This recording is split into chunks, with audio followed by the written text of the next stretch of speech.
Maggi বানানো ready হয়ে গেছে, টেস্টি সব কিছু, ডিম, ফুলকপি, বাঁধাকপি, গাজর সব কিছু দিয়ে।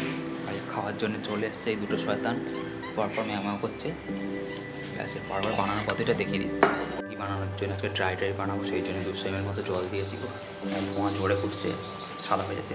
তারপর ম্যাগিটা এক সাইডে দিয়েছি, এক সাইডটা ফুটে গেছে, আর অপর সাইডটা ফোটার জন্য গ্যাসটা বাইরে গেছে, কারণ জলটা যাতে বেরিয়ে যায়, তাহলে ড্রাই হবে। আর তার সাথে সবজি, ফুলকপি, বাঁধাকপি, কড়াইশুঁটি, গাজর, এখানে বাদাম, আর এখানে ডিম ভাজা রয়েছে।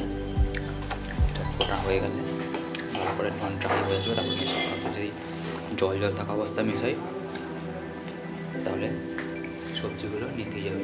আর তাল থাকার জন্য ড্রাই হওয়া জরুরি হবে, ড্রাই হবে। এতে মশলাটা ভালো করে দিয়ে দিয়েছি, একটু নুন দিয়ে দিয়েছি। এইটা ভাজার সময় কি বেশি দিয়েছে, এরপরে দেখাচ্ছি। আবার শুকায়নি, বাট কমে এসছে, আর 1 মিনিট মতো লাগবে ড্রাই হচ্ছে। তারপরে ভাজা সবজিগুলো মেশাবো। এখন মেশালে এই যে এতটা জল রয়েছে নিতেই যাবে, সবজিগুলো নরম হয়ে যাবে। এত ধোঁয়া উঠছে, এত বাড়ি রেখেছি গ্যাসটাকে, ধোঁয়া উঠছে, সেই জন্যে ড্রাই করতে টাইম লাগবে। এই যে ড্রাই হয়ে গেছে, আর গ্যাসটা কমিয়ে দাও।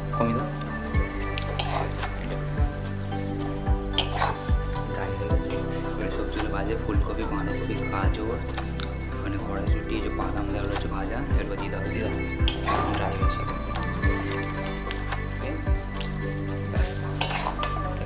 মিশিয়ে দেবো ভাজা ডিমটা, বলতে ভুলে গেলাম, ডিম দেওয়া রয়েছে, ছোটো করে কাটা রয়েছে, ভালো করে মিশিয়ে দেবো।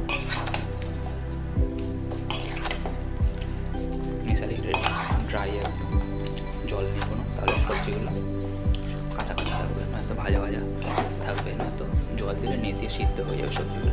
ব্যাস নাড়বো, রেডি করবো, ব্যাস ওটা দেখাচ্ছি। তো ম্যাগি বানানো রেডি হয়ে গেছে, টেস্টি সব কিছু, ডিম, ফুলকপি, বাঁধাকপি, গাজর সব কিছু দিয়ে। আর খাওয়ার জন্য চলে এসছে এই দুটো শয়তান, পরপর ম্যাও করছে। গ্যাসের পরপর বানানোর পদ্ধতিটা দেখিয়ে দিচ্ছে।